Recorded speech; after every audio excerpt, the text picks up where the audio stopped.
This is IA Forward, your playbook for success as an independent insurance agent. Here to help you knock it out of the ballpark are your hosts, Shane Tatum and Tonya Lead. Welcome to IA Forward.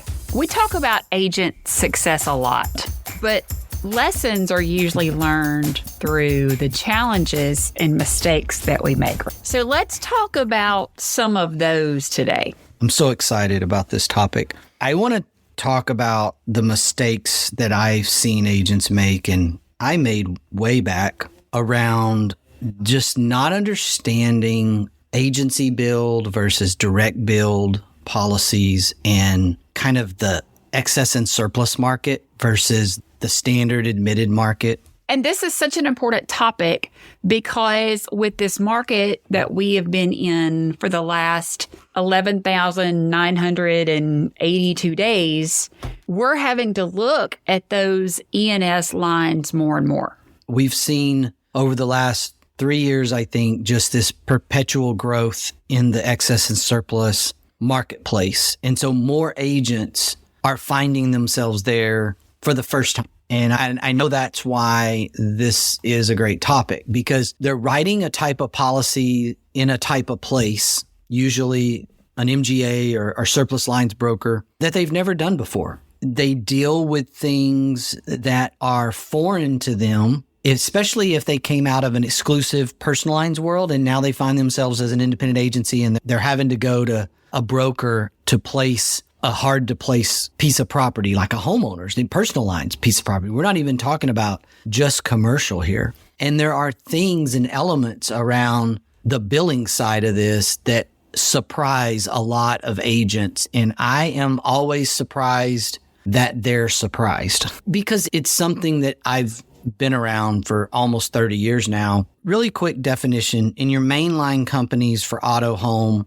toys, even commercial lines on the BOP side of things, this would be the Hartford Travelers, Liberty Mutual, Progressives of the world. Everything on the billing plan, like if there's a billing plan offered, it's not an annual, it's not paid in full or whatever. The company that the business is written with, not the agency, the company bills the customer. It's called direct bill for short. The consumer doesn't understand this. What it should mean to you is that the company's going to bill the customer, EFT, by mail, however you do it, credit card. They're going to bill, the customer's going to pay the company directly, and you are going to receive a commission. On the other end of the spectrum here, just like it sounds, the broker, surplus lines broker, MGA, is going to bill the agency or invoice the agency after you've bound or issued a policy through that broker. A lot of times these policies come with what's called a minimum earned. That standard industry minimum earned is 25%. So for easy math, $1,000 premium, $1,000 policy, the minimum earned 25% means you're going to need to collect a down payment of at least $250 or 25%. You can finance the rest. We'll get into that in just a minute with a premium finance company, or the customer can pay you in full. It's one of those two things. It's very simple. But this is the part I don't want you to miss, because I've seen this recently with some agencies literally write a policy, sometimes in a couple of cases, pretty hefty policies like 20 grand, and get an invoice from a broker. And that invoice is net of commission. So let's say the commission's 10%, $20,000 policy. So they're going to send this invoice to you for $18,000. And if you thought this was going to be billed by the company, you are going to find yourself in a bad spot. You're going to find yourself in this situation where you didn't collect any money from the customer. Remember that 25% minimum earned thing? That means if the customer cancels after 1 day, they owe at least 25%, and you owe at least 25%. So if you didn't cover yourself by collecting this money, the company broker is coming after you for that 25%, which in this case would be $5,000, and you don't get any commission. A lot of independent agencies, traditional independent agencies with commercial lines operations and account managers and accounting departments, they do this every day in their systems. They do it really well. And there's a way to get good at this. There's a way to automate a lot of this. There's a way to set up a lot of different functions so that you protect yourself against it. But step one is being introduced to this entire concept that there are policies that you can write out there where the insurance company's not just going to bill the customer. The first time I ever broached this topic with Shane and with Holly, who I always say is our vice president of everything, they actually looked at me and said, let's go to lunch. They physically took me out of the office to have this discussion because it was so in-depth and so much information. And when I hear new agents get this information for the first time, those eyes do start to glass over. Then I usually hear the question of, why would I even want to do this? And one of those to me is the whole idea of fee income. We can charge a fee for this that's a little extra something on the side when it comes to agency bill. And most agents do. Most agents do charge a fee. Some states are regulated to the point that you have to disclose that you are adding a fee in addition to commission. So you got to understand your regulatory environment in your state. Here's the flip side of that. You don't have to do this. All right. You can say no. You can say, I can't help you. I can't place your account. Here's what brings you to the place of excess and surplus lines. Your standard preferred carriers have all declined. They're not going to write the account for whatever reason, and you have no place to go. And I want to speak specifically to my current or soon to be exclusive agencies, those from the captive system, those from the exclusive agency system. The company that you were exclusive to probably protected you from this by saying, sorry, we won't write that account. And you got frustrated because you, quote, lost an opportunity. In the independent agency realm, there is no one. There is no field manager, district manager, field executive, boss that's going to tell you, hey, Sally, hey, Joe, you can't do that. There's only the marketplace, and there's only your unwillingness to continue to search the marketplace that's going to say you can't do that. Is a market most of the time. It's some place, somewhere, if you search long and hard enough to help you place that policy or that account.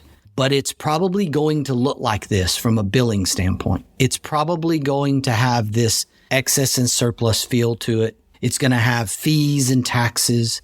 It's going to need to be looked at through a different lens. And if you look at it through the same lens, you really are going to put yourself in a bind, in my opinion. We recently had a conversation around foam JOMO, and you need to look at this situation and go, okay, am I going to do enough of this that I can get good at it, that I can automate the process?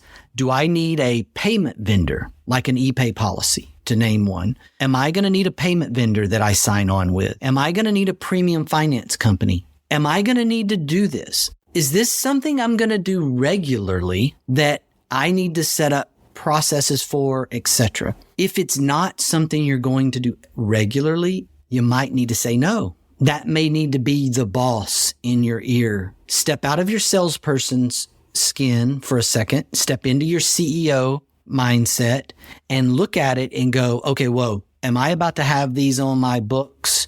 Because guess what? There's a whole nother process that we haven't even gotten to yet. There's an endorsement 4 months from now that creates an additional premium, or AP for slang. When this AP is created, guess who's responsible for collecting the additional premium? Tonya? Anyone? I'm assuming that we are. Yes. Congratulations. The agency is collecting the endorsement premium, and now you got a billing mechanism because you're going to get an invoice from the broker. You're going to have to pay that. Hey, you get to keep your commission. That's good. But you're going to pay them net of commission. If there's enough time and you've got this thing financed, now you got to go add it to the finance note and maybe spread that endorsement across the remaining payments. Oh, there's one more little act of funness that comes into agency build, excess and surplus business. It's time for the policy to renew. Guess what? You're in the Wild West of insurance, excess and surplus lines. The policy does not automatically renew, and the customer doesn't automatically get a bill. You have to go get a quote for the renewal. You have to go present that to the customer after you've reviewed all the new terms to see if anything changed, any new exclusions. Then you're going to have to go get a new finance quote. Then you're going to have to put all that together and present that renewal to the customer. And then you're going to have to collect, guess what? Another minimum earned down payment. And you're going to repeat this cycle.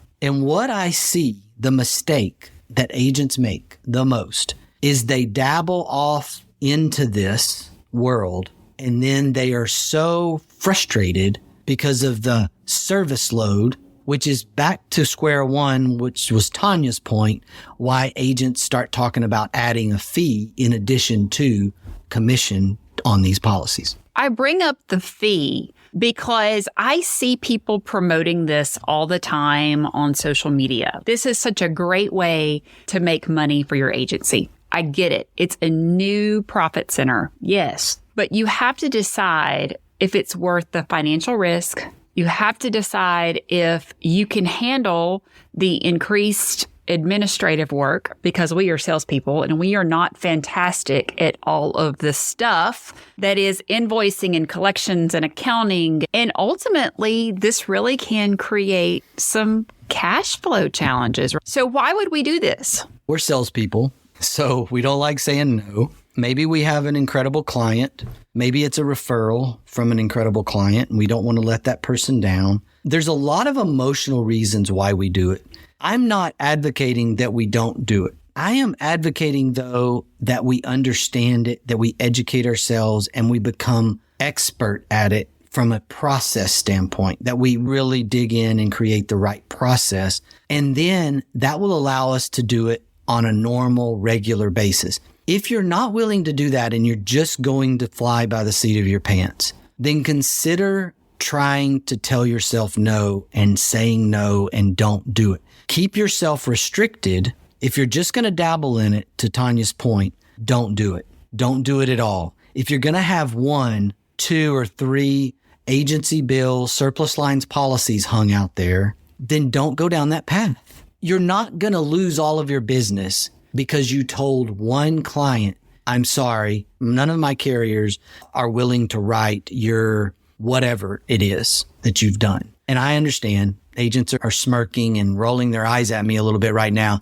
because what's going on here is most of the time when this pops up for the first time is a really good existing client has brought you a problem and they want you to solve the problem. And then you start trying to solve the problem. And when you solve the problem, because you don't want this client to go down the street to another agency, and that agency takes care of the problem and gets all of the rest of their business that you didn't want to lose in the first place. And so we find ourselves stepping off into this dabbling world, but we don't have processes for it. So I'm more of the advocate of let's create a process for it. Let's do it really well, because I do not have a lot of faith that we as sales people, as independent agencies who have no boss telling them they can't do something, I have no real faith that we're going to be disciplined enough to say no. What does it take to make Agency Bill be successful? You need some workflow processes. You have to understand who it is you're going to go to. So you need a handful of E&S, also known as excess and surplus, also known as surplus lines, brokers. You don't need 12. You need 2 or 3, okay? You need a handful of E&S brokers that you can get to know, that you can work with. Step 1. Step 2, you need a premium finance company. I suggest a standalone independent premium finance company. I do not suggest that you use the E&S broker's premium finance company. They all own their own premium finance company. They are not going to love me telling you that. But the reason I suggest you have your own premium finance company that you work with is so that you always have all of your billing for all of your agency bill customers in one portal, in one place. That one is definitely one of those you need to explain to your staff, because so many of your staff members will see paperwork that comes across from that carrier's premium finance company and automatically fill it out. Great point. Great point. Because that broker, that MGA is going to send you a finance quote from their finance company every single time and at renewal on new business, 100% right. So watch out for that. Create some policies and create some guidelines around that. Number 3, is this a newbie in the world of agency bill surplus lines? I believe you need a payment vendor. In the world of automation and creating efficiencies, we used to have to wait on a check or get somebody to fax a check in, and we would do a fax check deposit thing. It was ugly. We now have these incredible payment vendors who can take a credit card, can take an EFT. They will set up a portal for you. It'll be branded for you, where you can send your client or prospect a secure link, collect their down payment, collect their full payment if they so desire. And we use ePay Policy. That's our official payment vendor. And that's also integrated into Integra Premium Finance. And so you see these worlds start to come together into this world of efficiency. A handful of brokers, a premium finance company, a payment vendor, 1, 2, 3. And then we're going to build some processes around those relationships. How do you track this Hot Mess Express? We have an agency management system. You need an agency management system that also handles invoicing, etc. The one good thing about the payment vendor is they're really trying to take this invoicing thing to a whole new level and efficiency thing to a whole new level. I really love what they're doing because you can really manage this entire process of collection of money on agency bill all within their portal. And it's secure, and you don't have to have your people trying to collect credit card numbers by phone. Hold on. What happens in that?